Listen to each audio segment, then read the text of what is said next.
Doa dimulai. Bismillahirrahmanirrahim. Rabbi ishrah li sadri. Rahmatika ya arhamar rahimin. Amin ya rabbal alamin. Baik, ibu absen dulu ya. Fira, Hadir, Bu. Firda, Hadir, Bu. Fitri Aisyah. Izin, Bu. Terima kasih.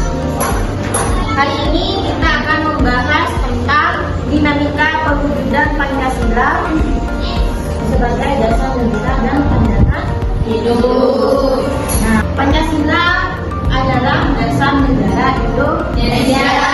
Jadi Pancasila ini ditetapkan sebagai dasar negara dan pandangan hidup bangsa. Tetapi dari penerapan Pancasila dari masa ke masa ini mengalami banyak tantangan dan penyimpangan. Nah, yang pertama adalah PKI yang terjadi di Madiun, Jawa Timur. Nah, pemberontakan ini diketuai oleh Musso. Apa tujuannya? Yaitu mengubah dasar negara. Jadi dasar negara Pancasila itu ingin diubah dengan paham ideologi yang komunis. Nah, yang kedua di sini salah satu pemberontakan yang terjadi adalah DI atau TII. Jadi DI ini singkatan dari Darul Islam dan Tentara Islam Indonesia. Apa tujuannya? Yaitu mengganti dasar negara dengan syariat Islam. Masa Orde Lama, era demokrasi terpimpin di bawah pimpinan Presiden Soekarno pada waktu itu mendapat tamparan keras yang ketika terjadi pemberontakan 30 September 1965. Pada masa Orde Baru, ada era baru dalam pemerintahan dimulai setelah melalui masa transisi yang singkat tahun 1966 sampai 1968 ketika Jenderal Soeharto dipilih menjadi Presiden RI. Era ini dikenal sebagai Orde Baru dengan konsep demokrasi Pancasila. Nah, pada masa Orde Baru ini lahir ketika Presiden Soeharto diangkat menjadi presiden. Baru pada tahun 1998 ini masuk pada masa reformasi. Nah, pada masa ini penerapan Pancasila tidak lagi dihadapkan pada ancaman pemberontakan yang ingin mengganti ideologi Pancasila, tetapi Pancasila lebih dihadapkan dengan kondisi kehidupan yang diwarnai dengan reformasi. Nah, pada masa reformasi di sini semuanya sudah berada pada Terus selanjutnya, Ibu kan sudah membagi kelompok ya minggu kemarin. Silakan presentasikan di depan hasil diskusi dan referensi yang kalian dapat di semua media. Jadi sebelum kita diskusi, mari kita speaking dulu biar lebih semangat. Oke, perhatikan dulunya ya. Ketika Ibu bilang gajah, yaitu besar. Ketika Ibu bilang semut, kecil. Oke, yuk mulai ya. Gajah,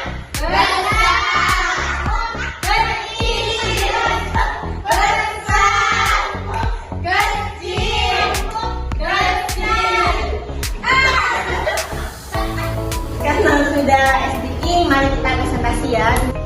Assalamualaikum warahmatullahi wabarakatuh. Kami dari kelompok 3 ingin mempresentasikan makna lambang Pancasila. Yang pertama, ketuhanan yang Maha Esa yang simbolnya kita, yang artinya setiap manusia mempunyai hak masing-masing untuk memeluk agamanya sendiri.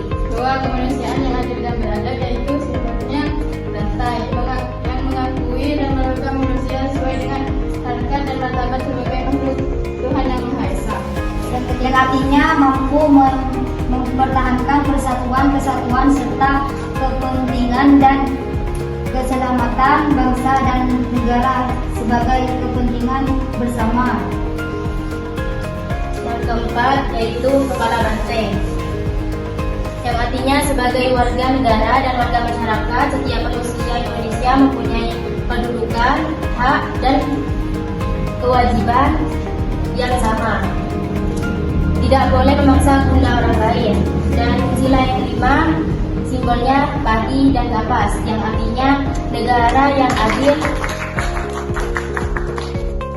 Inilah presentasi dari kami. Kami akan membuka sisi tanya jawab. Mungkin dari kelompok 2 sama kelompok 3 yang ingin bertanya. Kami ingin bertanya dari kelompok 2, kenapa burung Garuda menoleh ke kanan dan bagaimana cara menerapkan nilai Pancasila dalam kehidupan? Saya ingin menjawab pertanyaan dari kelompok 2. Pertanyaannya adalah, kenapa burung Garuda menoleh ke kanan dan bagaimana cara menerapkan nilai Pancasila dalam kehidupan? Melambangkan kebaikan dan kebenaran serta sebagai harapan agar bangsa Indonesia selalu ada di jalan yang benar, tidak di jalan yang salah.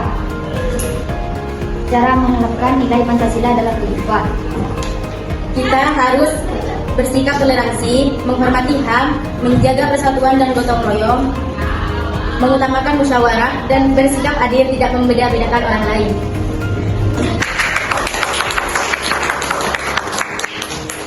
Terima kasih. Kami sampaikan Assalamualaikum warahmatullahi wabarakatuh. Assalamualaikum warahmatullahi wabarakatuh. Waalaikumsalam warahmatullahi wabarakatuh. Kami dari kelompok 2 ingin mempresentasikan hasil diskusi dari kelompok kami. Masa 1959 sampai masa 1966. Terjadi peristiwa pemberontakan PKI atau G30S PKI pada tanggal 30 September 1965.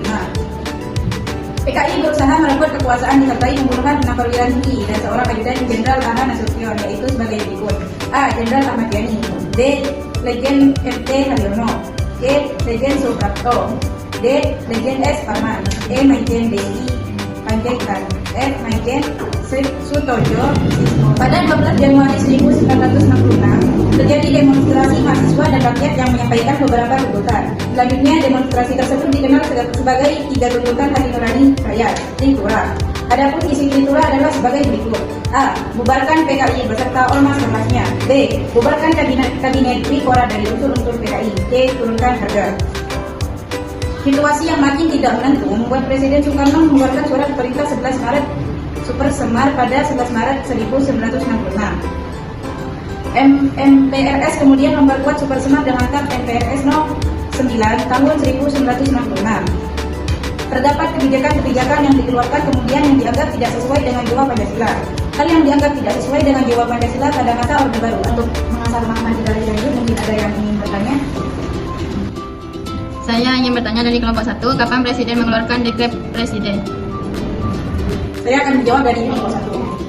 Dekret Presiden dikeluarkan pada tanggal 5 Juli 1959 yang intinya memberlakukan kembali Undang-Undang Dasar Negara Republik Indonesia tahun 1945 dan membubarkan konstitusi.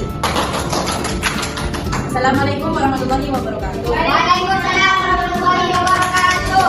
Baik, terima kasih atas presentasinya dari setiap kelompok, dan terima kasih juga sudah mencari referensi dari berbagai media. Yang kita jelaskan dan kita pelajari dari tadi itu adalah penerapan Pancasila dari masa ke masa, dari masa Orde Lama, Orde Baru, dan masa reformasi. Sebelum kita menutup pelajaran hari ini, marilah kita berdoa terlebih dahulu. Silahkan dipimpin oleh ketua kelas.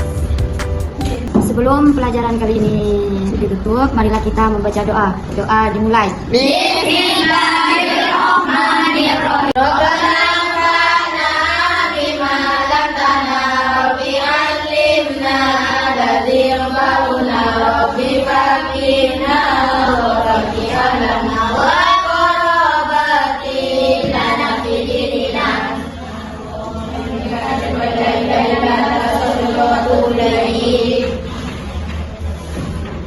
Alhamdulillah, di masing pelajaran ini, mohon maaf apabila ada kata-kata yang salah dulu. Semoga kita bermanfaat. Yang lebih mohon maaf. Wassalamualaikum warahmatullahi wabarakatuh.